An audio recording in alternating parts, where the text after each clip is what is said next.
Hello, everyone, and welcome back to Reimagined, a Hidden Compass YouTube series. I am your host, Lauren Eckert, and I am so excited to be joined by friend and storyteller Jennifer Kingsley today on this, our last series episode for season one. Jennifer is a journalist and storyteller who specializes in personal stories from around the world. She is a National Geographic Explorer and a fellow of the Royal Canadian Geographical Society. And she is also the founder of Meet the North, a project that shares personal stories from some of the 4 million people who live in the global Arctic. Jennifer also holds degrees in biology and fine arts and is the winner of the National Outdoor Book Award. And her writing and radio documentaries and stories have been featured on many international platforms. I could go on, but I won't. So we have plenty of time to get into questions. Thanks so much for joining us today, Jenny. Yeah, you're welcome. Thrilled to have you here. So as I mentioned, this will be the last episode we'll air for this season of Reimagine. We're really happy to have you here to, I think, discuss a lot of the themes that have come up in our first season with our many storytellers, scientists, and awesome humans. Before we launch into some series specific questions, the first question I had for you, just because we haven't checked in a couple of years in terms of our work, and now we are 2 years into a pandemic. So you've traveled all over, and written about your travels to Alaska, Cameroon, across the Arctic, Antarctic, French Polynesia, all of these other places. What have you been up to during the pandemic? How has your work been reshaped by the last 2 years? Well, I would say this time for me was number one about rewiring. I felt that I was being rewired, and also about completion. As the internet world bubbled up with people trying new things, the focus for me was finishing the things that I'd started. And I think we'll come to that in terms of storytelling, because doing what I say I'm going to do is an essential piece of relationship building. And I had been so fortunate to be so busy and have so many opportunities to travel that I realized I had about a year's worth of projects to finish. I had films that I had started and not finished. I had ideas that I'd wanted to pitch and not published. And so I really worked on that. So I was not traveling, but I was able to continue and complete a lot of projects and kind of clear the plate. That's wonderful. It sounds like a very different pace, but a wonderful kind of momentum to build on from what you had pre-existing, and probably a wonderful process to realize how much you had to do and complete. You mentioned a bit, and for those who are watching who aren't familiar with your work in storytelling, can you speak a little bit to how you go about storytelling? In particular, you brought up, responsibilities to communities that you visited or worked with. Can you speak to your storytelling process and community engagement? Sure.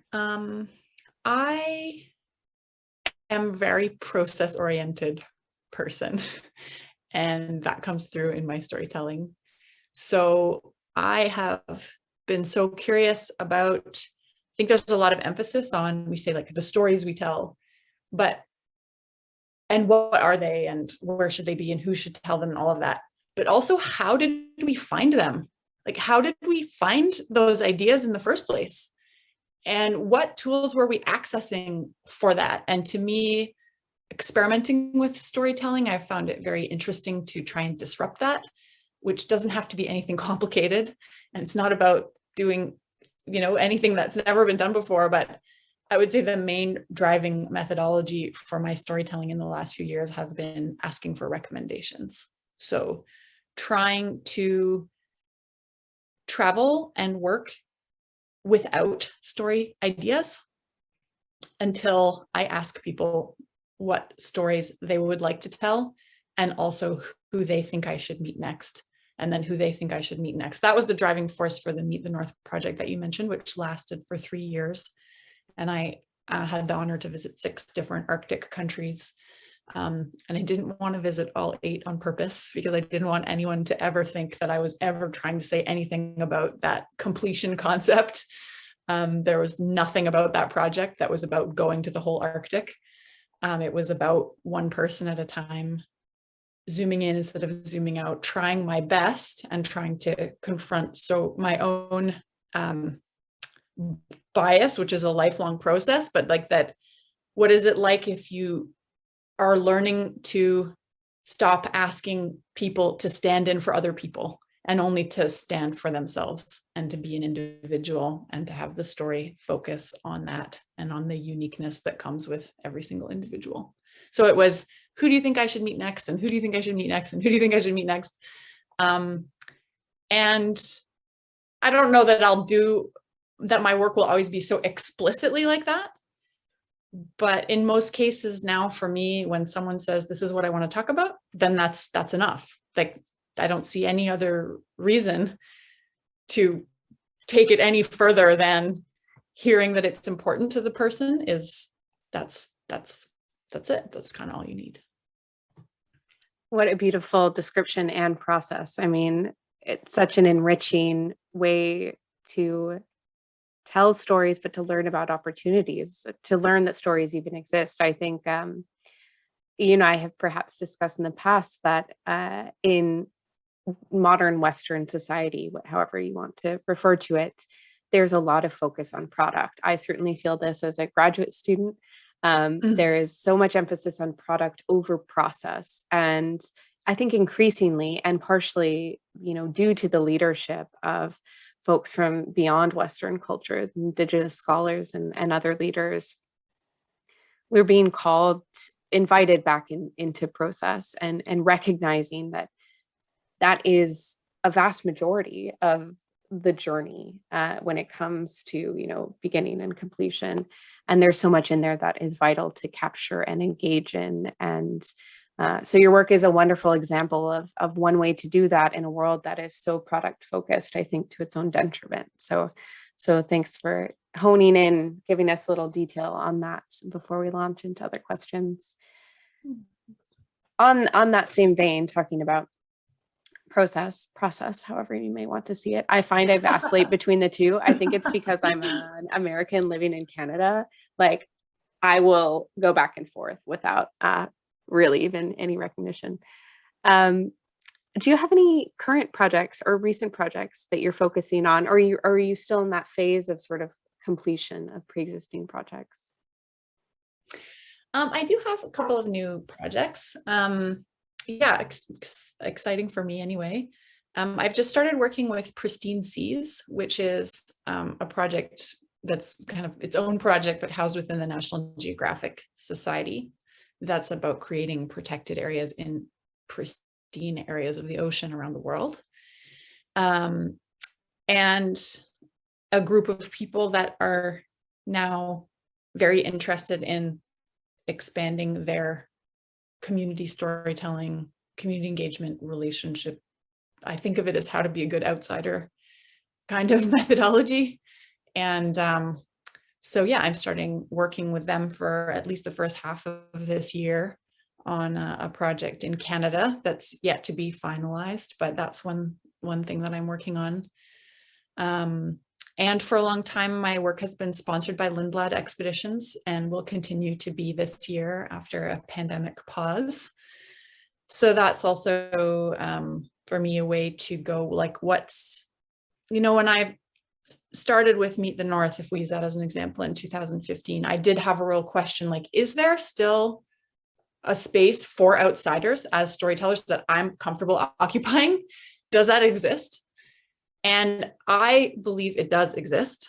I know that there is not agreement on that. I think there's a strong argument to be made, and certainly many, many cases where there is no role for that.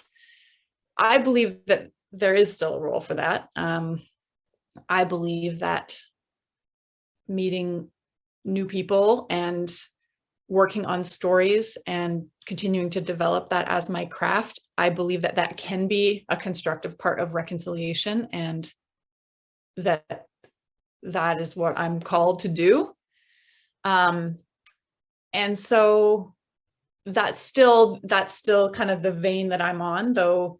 I will hopefully be working more maybe with other storytellers than they have in the past. I know that's very vague, but it's still in a very vague stage, I think.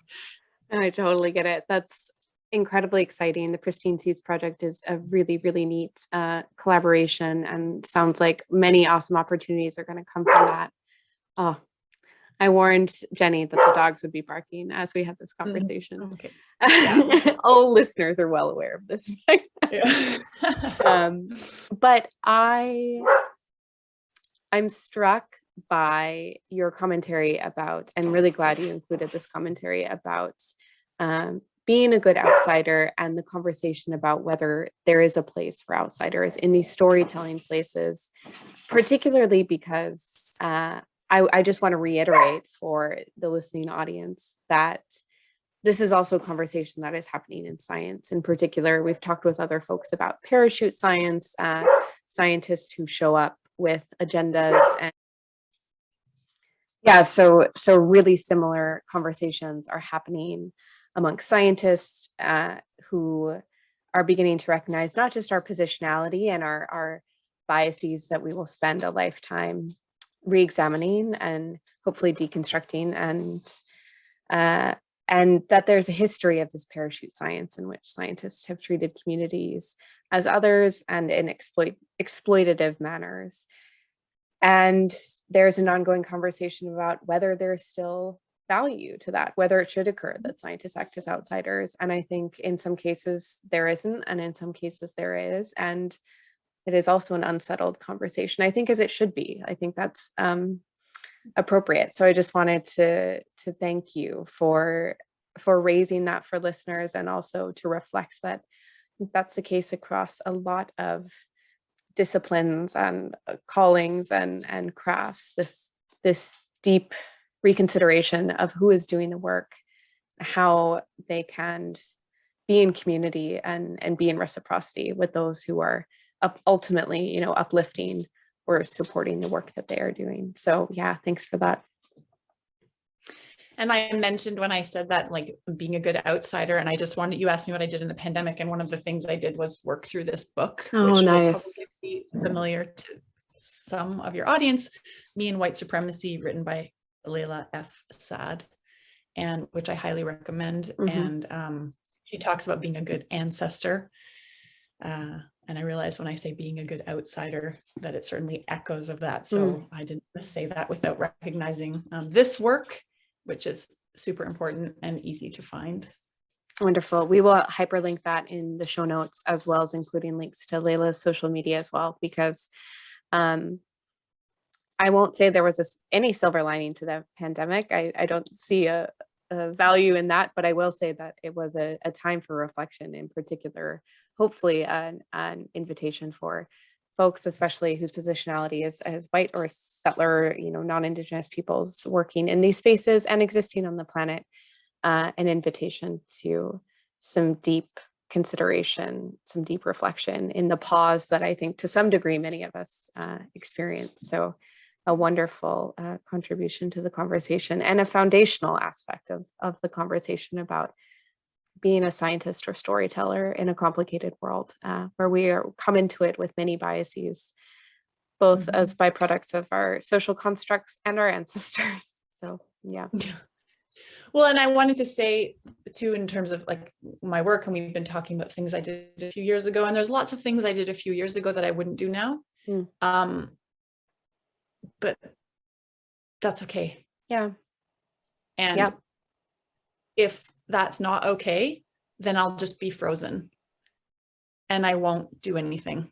And so, I guess I just, whenever I'm asked about that and the process and the making mistakes and the screwing up, and like, I've done a lot of that. Me too. And it's just not something that you can avoid, and trying to avoid it is a sure way to doing nothing at all, or causing harm, causing harm, and then being unable to face sometimes with the mistakes. And I'm not trying to say that I've never, but I'm just trying to keep going as best I know how and learning along the way. Being And I human. find it very, I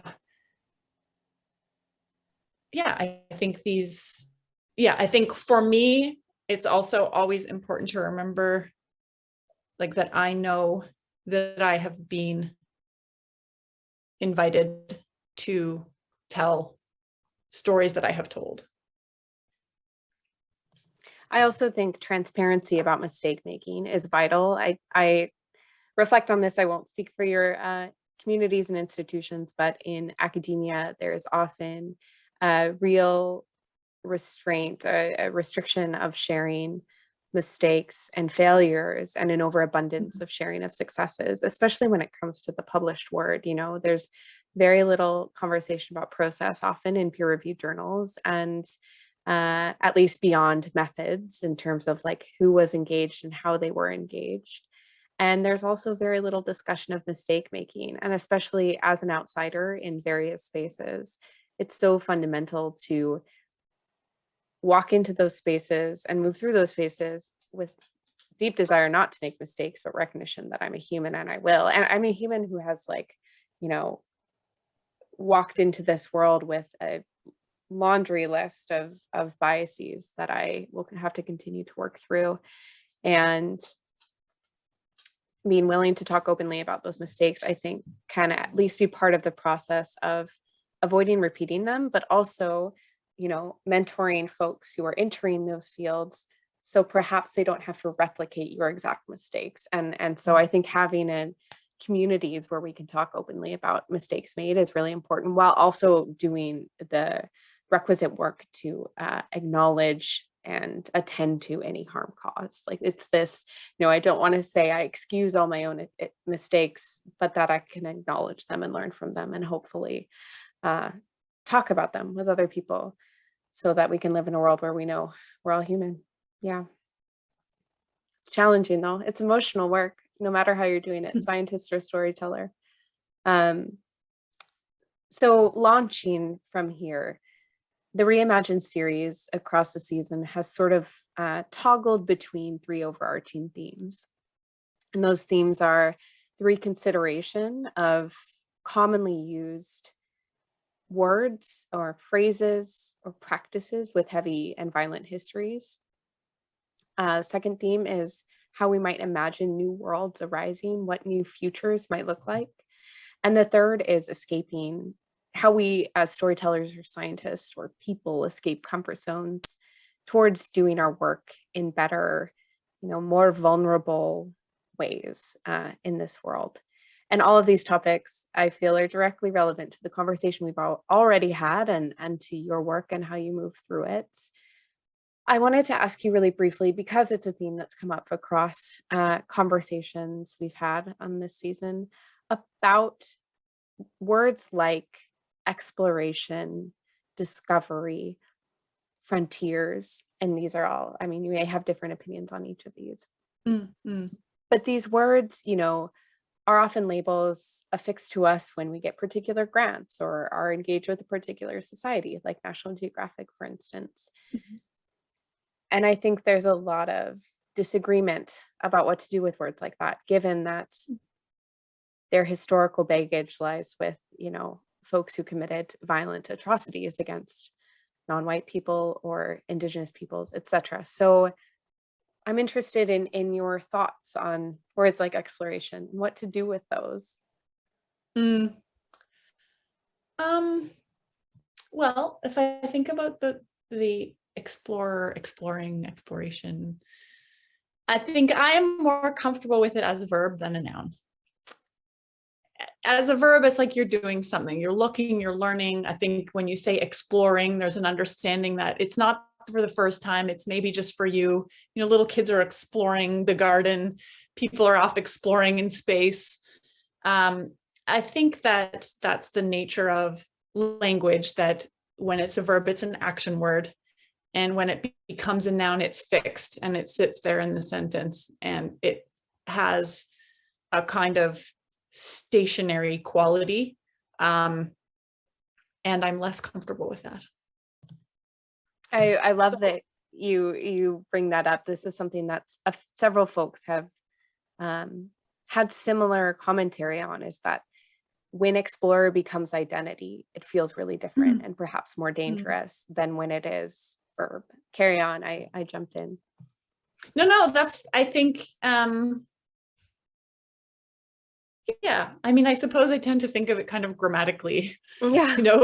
like who is the subject of this sentence that we're going to use this word in? Yeah. And so, I mean, I like words. I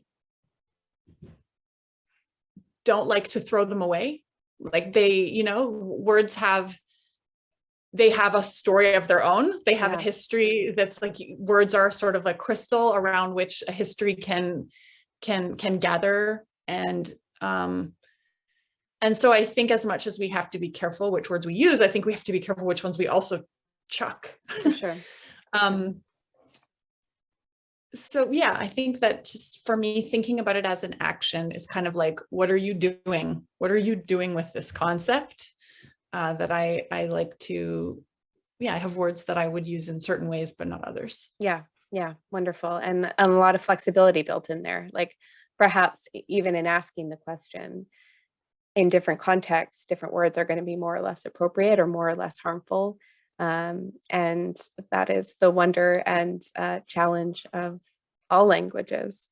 So a great reflection. I like that action versus identity framework for thinking about some of these words that we continue to grapple with and will continue to grapple with. And I think if I think about it in the like National Geographic Explorer context, in the few years that I've been involved with National Geographic, the number of people from the number of places around the world and the different subjects and the different like it has changed a lot. Yeah. And the change will keep going and needs to keep going.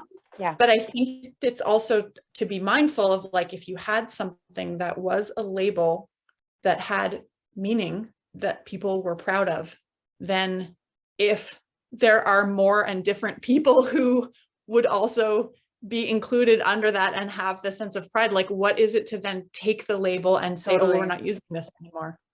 Yeah. It just seems like, well, wait a second. Like, why can't we instead transform who gets to use? We have all kinds of different people in the room now. And so if this is a value and we want to make this a community that has value, then let's just see what we can do by keeping the value in that. Yeah. And reclaiming it or changing it.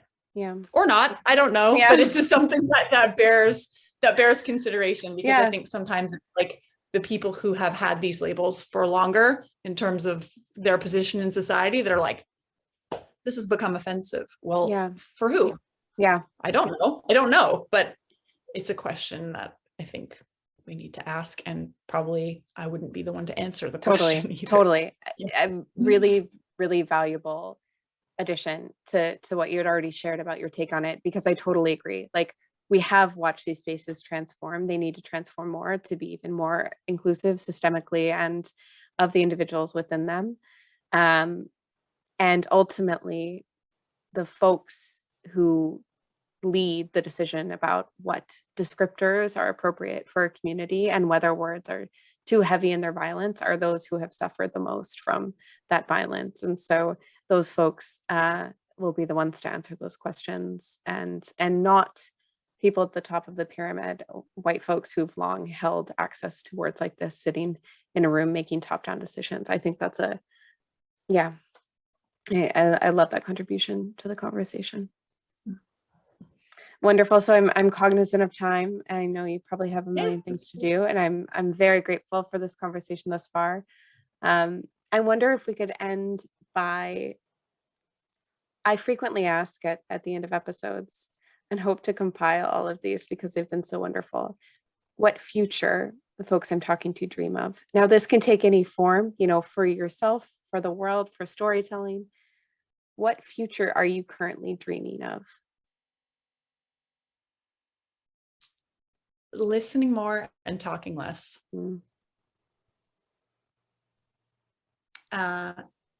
that is such a simple doorway that is available to people who need to listen more and talk less. And I think if we're one of those people, we know who we are. Mm-hmm. And it's the simplest and most inspiring learning journey that I have been on and will always be on. Beautiful. It's a lesson I take to heart. Folks on the coast, elders on the coast have said, you have 2 ears and 1 mouth, behave accordingly.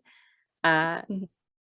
Yeah, I think a lot about conflict in my PhD now is something that's come up across the series. And so much of conflict is built on misconceptions about other people's beliefs or other people's opinions of you or your group. And the doorway to resolving some of those misconceptions is listening, but it's really hard. And it's a skill not all of us, myself included, are well trained for when we enter the world as adults. Yeah. Yeah, I don't know if I would say that I'm a good listener, but I hope to be one day. But I really think in terms of like imagining a different future or a transformation, it's actually really is that simple. That's beautiful. It's not the whole answer, but it's I think that listening more and talking less is very simply a doorway that you can open and you can walk through, and the world looks totally different on the other side. I'm really impacted by that. That is simple and powerful. It across the problems we're facing, across individuals in society. That yeah, I'm gonna put that above my computer. It's a reminder. Well, I should as well, because it's not to say, yeah, like it's my most important professional skill, and it's one that I will always need to improve, and there will always be room for improvement. Mm-hmm. Well, thank you so much, Jennifer. This has been tremendous. I always appreciate your thoughtful communication around so many things, and highly recommend everyone check out Jennifer's website and stories, which I will link in the show notes. And I'm just thrilled to get to reconnect and hear that you've weathered the pandemic and had opportunities to reflect and complete. Anything else you want to add before we log off? That completion is very difficult. So if there's anybody out there that's really struggling with that, I maybe share like one quick anecdote of being right in the middle of what was the 3rd wave of the pandemic here in Canada before we had vaccines. And I was asked on relatively short notice to do a story for National Geographic about the 35th anniversary of the Chernobyl nuclear disaster. Oh, wow. And so it was the darkest part of the year, in what felt to me the darkest part of the pandemic, speaking to people in Ukraine, which is in recession, at war at that point, in the eastern region of the country, in a nuclear fallout zone. And it just, sometimes stories, I feel like there's a mythology around stories that like when you've got it, it's so easy, like go for the flow or this kind of thing. I have never had to force myself to spend the time sitting here, and I sat right here to do it. I have never had to force myself. I had never had that experience before. So I don't know why I want to end with that, but I guess it's what you said about alternate narratives. It's just like, it was really, really intellectually and emotionally difficult for me to wrap my head around the concept of that scale of disaster during the biggest disaster in my life, encountering people who are in these like multi-layered disasters. And so just when your inspiration abandons you, that doesn't mean it's time to abandon your commitment to your storytelling. Beautiful. I keep saying that. I repeat myself a lot. I've realized you're very affirming. Thank you so much. I mean it deeply. Yeah, it's funny timing that you would bring that up. And I think a beautiful way to end the season. I've been thinking a lot about this discomfort recently, and how one of my goals for the year is to lean into it. I certainly don't always. And I think there is this mythology that if you're doing what you love and you care about what you do, the process should be enjoyable. And it's so often not. So much of the work I do feels horrible while I'm doing it. I Feels don't so believe that at horrible. all. Yeah, yeah. And I think oftentimes discomfort, in particular as an outsider doing work, can be a signal of growth and neuroplasticity and deconstruction, and also in sitting and reflecting on like really horrible hard things, which is often the job of storytellers and conservation scientists, despite many optimistic wonderful things going on. um, Finding ways to lean into discomfort while holding on to, self-compassion, compassion, and hope is one of my hopes for myself this year. So thank you for sharing that. You're welcome. This has been wonderful. Folks can find you at your website and online elsewhere. Yeah. At my website Jennifer Kingsley. Wonderful. Is that what you want me to say? Who am I? That's my name. Thought in case you had, Instagram or Twitter or anything like that. We'll link all of those in the show notes. Okay. Wonderful. Thank you so, so much. Yeah, you're so welcome. Thanks.